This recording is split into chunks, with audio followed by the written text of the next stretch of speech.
Saúde, amada igreja, com a paz do Senhor. Amém? Amém. Podeis assentar.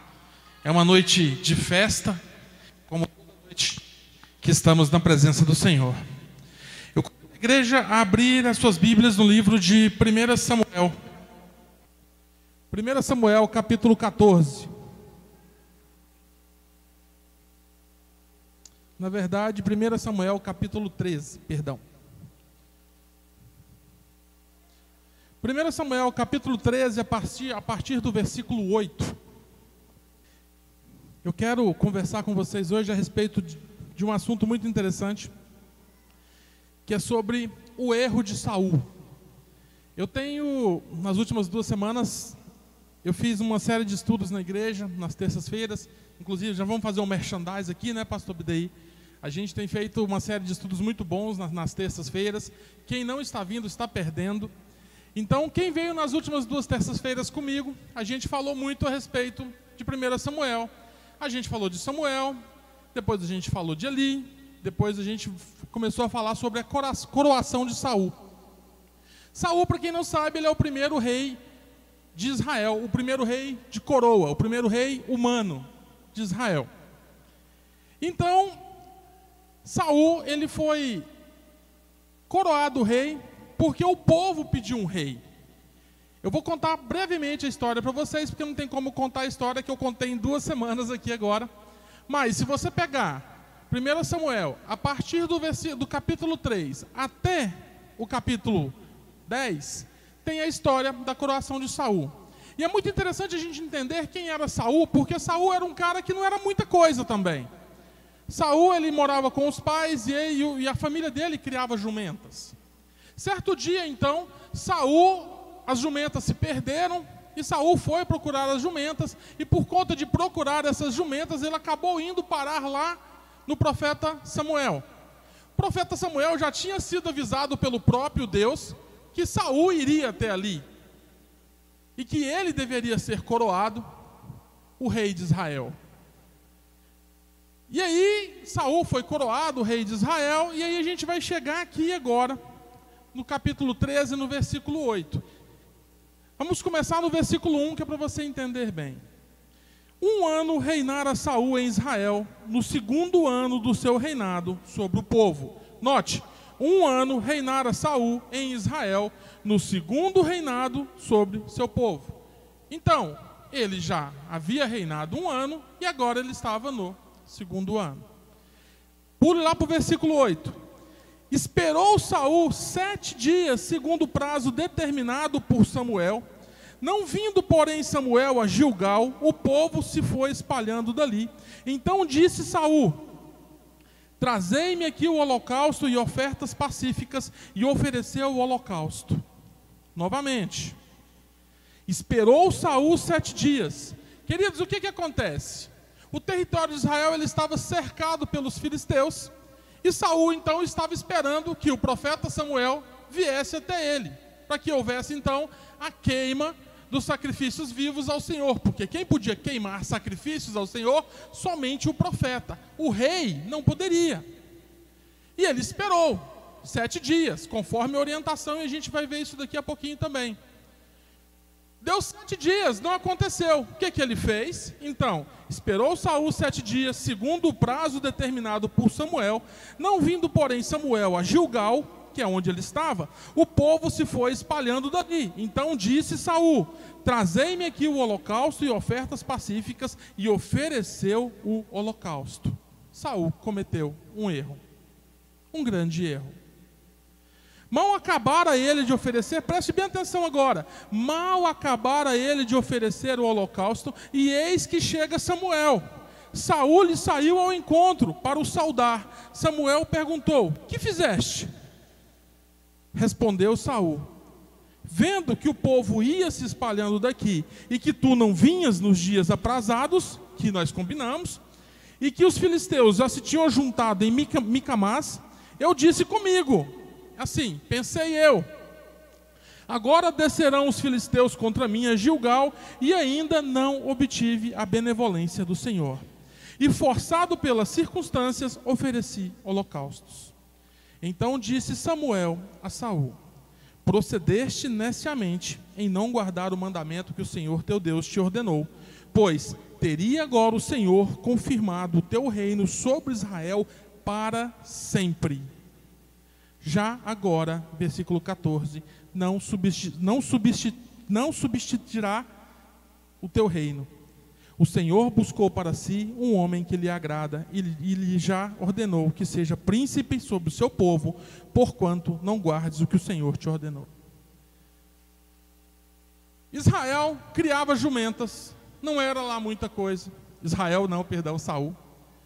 Criava jumentas, perdeu as jumentas, por acaso foi parar na casa de um profeta.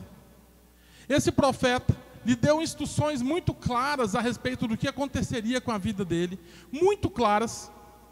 E ele viu isso tudo acontecendo na vida dele claramente, exatamente como Samuel havia contado para ele no capítulo 10 do livro de 1 Samuel.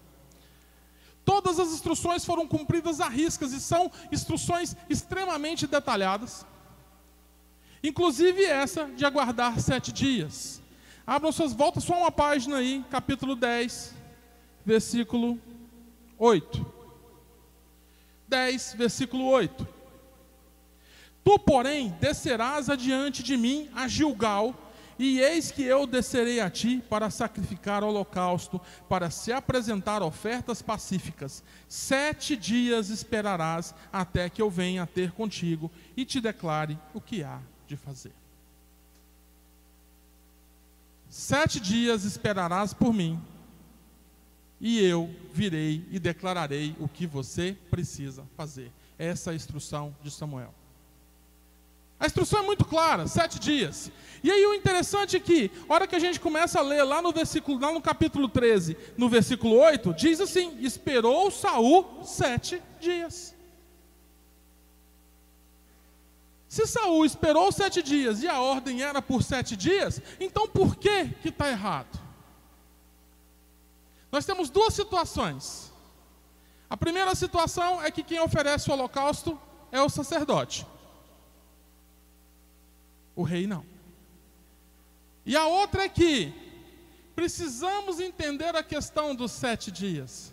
E isso eu quero falar com vocês hoje, que muitas vezes nós recebemos a instrução do Senhor de aguardar determinado tempo do Senhor, e por conta de pouquíssimo tempo, nós perdemos a nossa bênção. Eu sou capaz de afirmar que Saul chegou no primeiro dia que ele tinha que esperar, ele já levantou. Samuel disse que vem, e foi lá fora, olhou, alguém viu Samuel? Não tem Samuel não chegou ainda, mas ele disse que vem 7 dias, ok, 7 dias, hoje é só o primeiro. E aí os filisteus foi juntando, gente. Deu o segundo dia, Samuel foi lá fora, deu corrida lá fora, cadê Samuel? Alguém viu Samuel? Não, nada de Samuel. Olhou para cima, está lá a poeira dos filisteus juntando. Os filisteus iam atacar eles. Deu o terceiro dia, nada de Samuel. Deu o quarto dia, nada de Samuel. Deu o quinto dia, nada de Samuel. Mas ele esperou 7 dias. Amanheceu o 7º dia. Agora Samuel vem, porque ele já tinha presenciado do próprio Deus que as instruções de Deus são claras e elas são cumpridas à risca. Deus não promete coisas que ele não faz. Então, é hoje, é o 7º dia. Amanheceu, nada de Samuel. Deu a hora do almoço, nada de Samuel. Deu 3 horas, nada de Samuel. O povo que estava com ele na mesma fé começou a se dispersar. Quando o povo começou a se dispersar, o coração dele entristeceu. Porque o povo é que ia lutar com ele, no entendimento dele, o povo que estava ali em Gilgal com ele, é que iria na luta contra os filisteus. Se aquele povo estava se entristecendo, estava se amedrontando, e estava se escondendo, o que o rei precisava fazer? E aí, o rei, capítulo 13, versículo 12, eu disse comigo, eu pensei. Aqui é que começou o erro, meu querido. Quando eu penso, Deus já fez para mim tudo, Ele me deu instruções claras, mas em determinado momento da minha vida eu falo assim: mas eu penso que está demorando. Eu penso que não vai dar certo. Eu penso que eu não sou suficiente. Eu penso que as pessoas que estão aqui, que iam lutar comigo, agora não vão mais. Eu penso que o meu milagre está demorando. Eu penso que a minha bênção não é para mim, porque eu não sou suficientemente capaz. Eu penso. Esse eu penso está acima de que Deus prometeu. Deus prometeu, 7 dias estarei aí. 7 dias Samuel estará aí para te socorrer. O que ele tinha que fazer era esperar o 7º dia, nem que fosse até o dia amanhecer do 8º dia, para que ele tomasse alguma atitude errada, como ele tomou. Mas que aguardasse o final do 7º dia. Aguardasse a ordem do Senhor. E muitas vezes nas nossas vidas nós somos precipitados, exatamente como Saul. E Saul perdeu o reino. Quando Samuel chega lá em Saul, no versículo 13, ele fala assim: fizeste mal, porque hoje o reino seria seu pelo resto da vida, na sua família, na sua descendência. Seria confirmado. E por conta de 2 ou 3 horas, ele perdeu a confiança de Deus. Ele não perdeu o reino. Ele perdeu a confiança de Deus. Onde é que a gente pode traduzir isso para as nossas vidas de hoje? De que maneira que eu posso traduzir isso para a minha vida? Aquilo que o Senhor tem te prometido, você está esperando? Você tem tido paciência? Ou você está agindo por impulso? Você está agindo pela sua vontade? Você está agindo pela sua força? Você está agindo pelo dinheiro que você tem? Aguardar em Deus, meus queridos. Precisamos aprender a aguardar em Deus, porque quando não aguardamos em Deus, nós podemos ter sérios problemas. Eu lembro que ano passado, eu estava tendo sérios problemas na empresa onde eu trabalhava, e eu tive por 2 vezes para pedir conta, de levantar e falar assim: não quero mais trabalhar aqui. E uma das vezes eu senti claramente o Senhor colocando a mão no meu ombro, falando assim: você fica quieto aí, que você precisa do seu emprego. Na outra vez, eu estava decidido a abandonar aquilo, porque eu não dava conta mais. E aí eu vim para o culto à noite, e o pastor Abidei estava pregando sobre esperar em Deus, esperar o momento certo. E a hora que Deus fala comigo é essa. É a hora que eu venho ouvir a palavra do Senhor. Que hora que o Senhor vai falar com você? Quando você parar para ler a sua Bíblia, quando você vier ao culto escutar a palavra, quando você parar a sua vida para meditar sobre o que o Senhor tem feito por você, é essa hora que o Senhor vai falar contigo. O Senhor não vai mandar um like no Facebook na hora que você colocar os problemas lá escancarados no Face. Não vai ter curte e compartilha da parte de Deus. Mas quando, ontem no culto dos jovens, foi uma bênção muito grande, porque falamos sobre isso lá ontem. Flaviana falou muito bem lá ontem sobre isso. Quando paramos as nossas vidas e falamos com o Pai sobre o que estamos passando, Ele nos ouve. E nós não vemos Saul em nenhum momento aqui nesses versículos parando a vida dele e falando com o Senhor. Falou: Senhor, já é o 6º dia, Senhor, já é o 7º dia. Não, ele esperou pacientemente o tempo. Ele esperou 1 dia, 2 dias, 3 dias, 4 dias, 5 dias, 6 dias, 7 dias. Ele esperou pacientemente. Mas em nenhum desses dias nós vemos na palavra ele falando com o Senhor. Como é que nós estamos esperando as bênçãos do Senhor? Nós estamos esperando aquilo que foi prometido, porque vez ou outra eu escuto aqui, nas profecias que o pastor Gilmar fala para alguém: hoje, esse mês ainda assinará um papel, ou eu vejo um papel que será assinado, ou eu vejo isso que vai acontecer. A profecia é lançada. Como é que nós temos absorvido isso? Se ele falou que é esse mês, beleza. Então, hoje é que dia mesmo? Que dia que é hoje? Hoje é 17. O mês acaba em 31. Amanhã não veio a bênção. Beleza, até o dia 31. Não veio depois.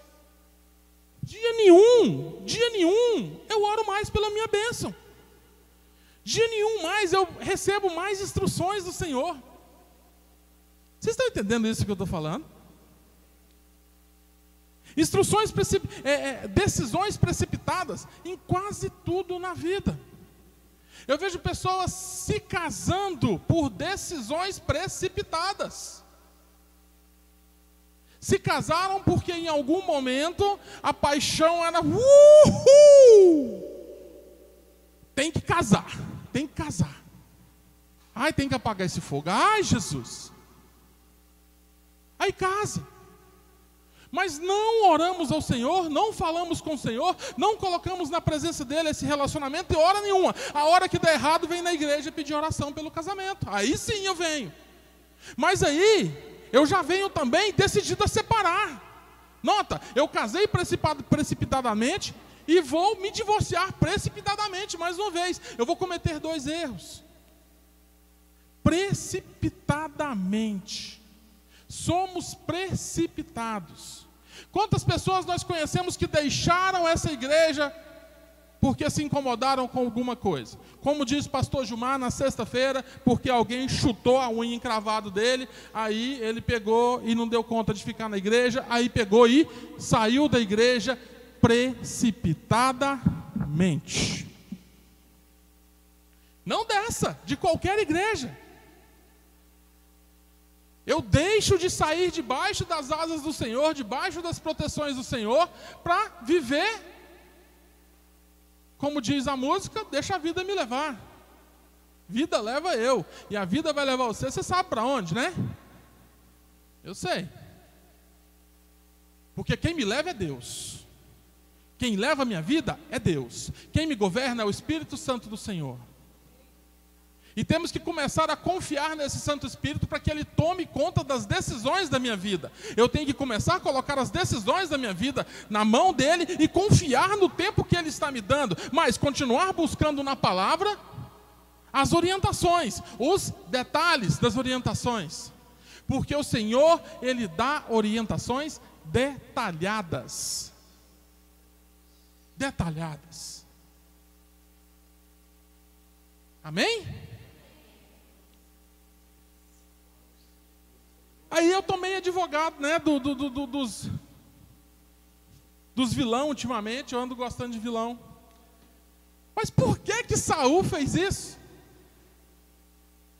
Olha só, capítulo 13, versículo 1. Presta atenção no que aconteceu, e muitas vezes acontece conosco isso aqui.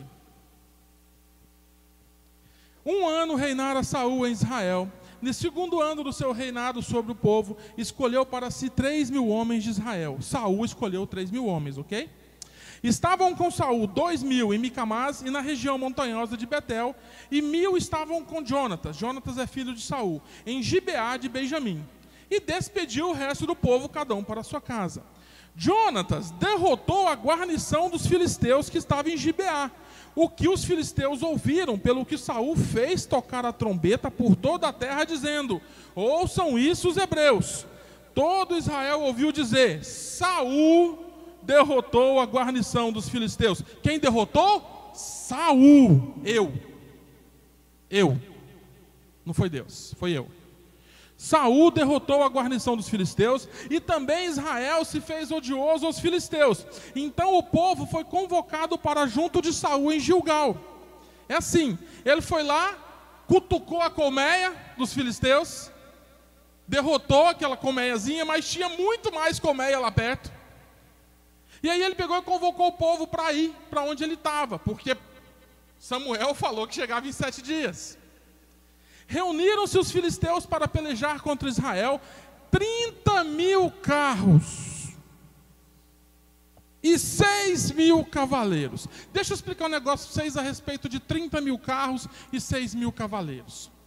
Hoje, nas nossas guerras tecnológicas, o que manda é caça, é aviões de caça, né? Nessa época aqui, quem tinha carro de guerra tinha os caças. Quem tinha cavaleiro, tinha muito mais do que os caças.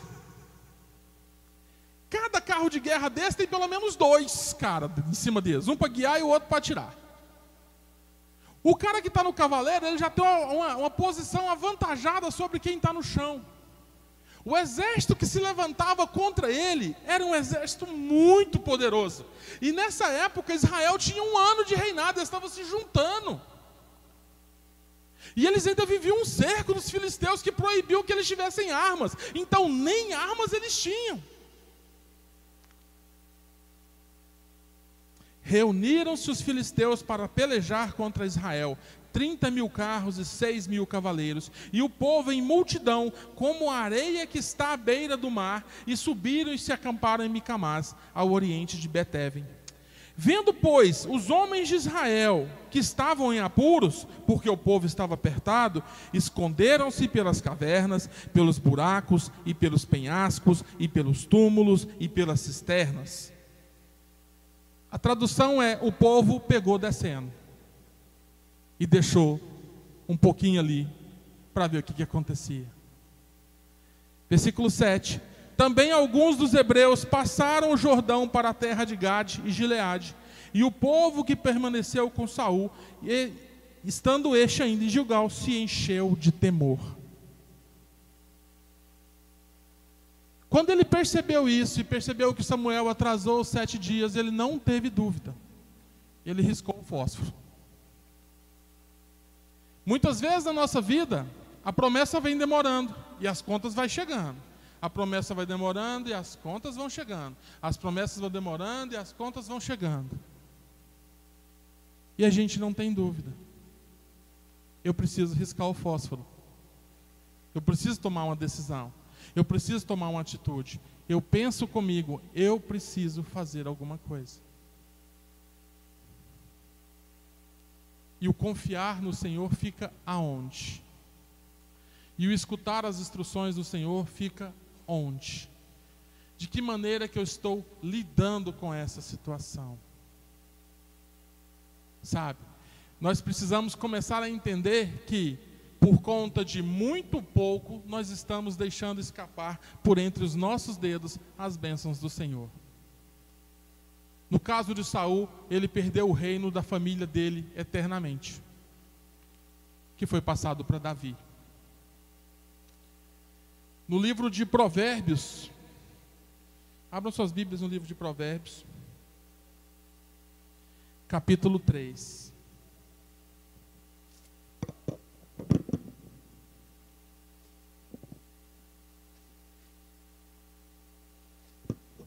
Versículo 5.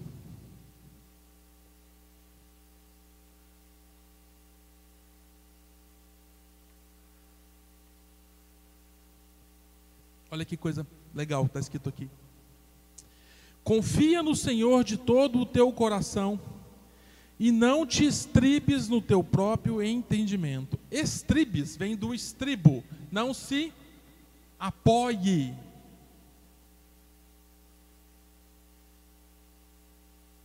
Confia no Senhor de todo o teu coração e não apoie no seu conhecimento, no seu entendimento. Reconhece em todos os teus caminhos e Ele endireitará as tuas veredas. Não seja sábio aos seus próprios olhos, teme ao Senhor e aparta-te do mal. Confia no Senhor de todo o teu coração e não se apoie no seu conhecimento. O que você tem por conhecimento é material. O que você vê é material. O que você vê é carnal. Deus habita em mundo espiritual.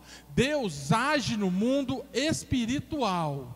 Mas o que Deus faz no mundo espiritual te afeta no mundo material. É assim que funciona. Eu não vou explicar isso para você, porque Ele é Deus. E como é que Ele faz? É Ele que sabe. Agora, que é assim, eu sei que é. O que Deus declara que é feito na sua vida no mundo espiritual, será feito no mundo material, desde que você creia.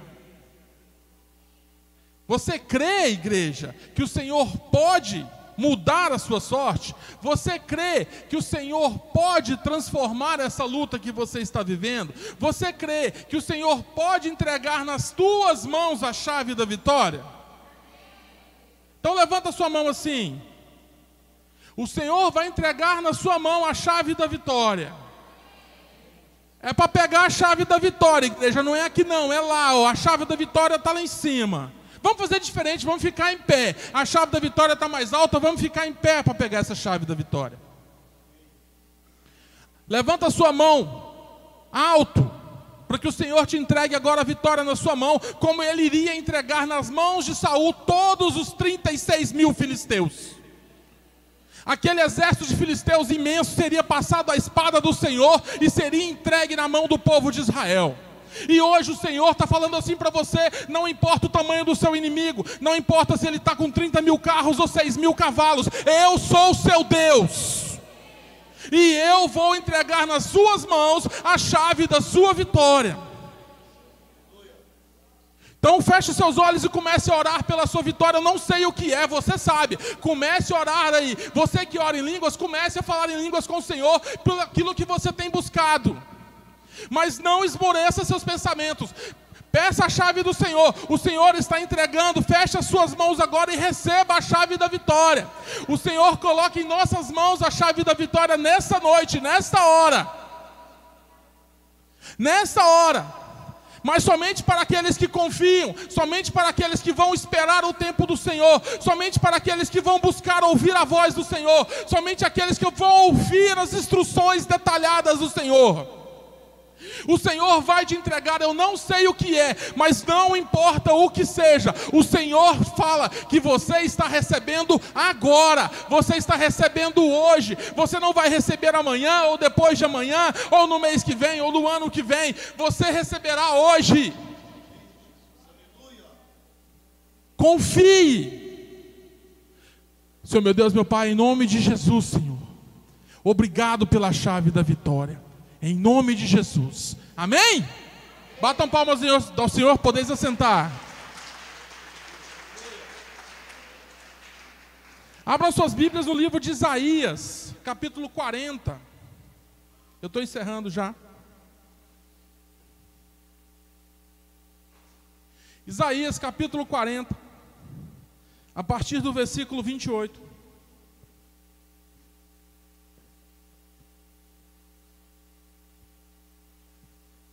Terça-feira tem mais estudo, estou esperando vocês, eu e o pastor Bidei. Continua lá a saga.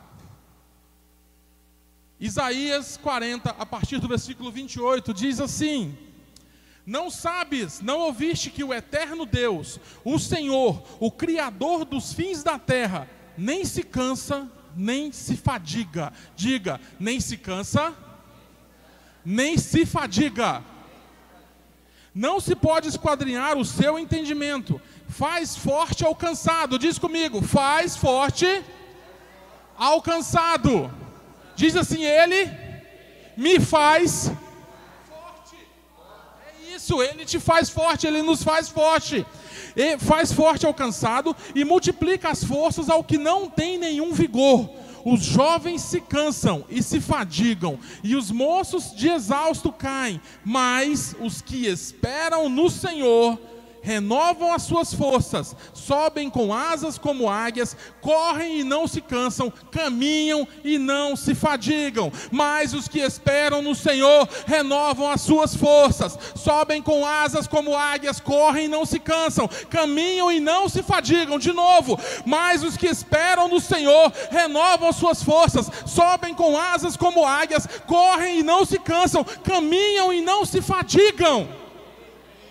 Amém? Bata palmas ao Senhor mais uma vez, porque Ele é Deus. Ele é Deus, e Ele coloca a vitória nas suas mãos. Glorifique o Senhor a todo tempo. E espere no Senhor. Espere, confia nele, e muito mais Ele fará na sua vida, na minha vida e na nossa vida. Eu agradeço a oportunidade. Muito boa noite a todos. Amém.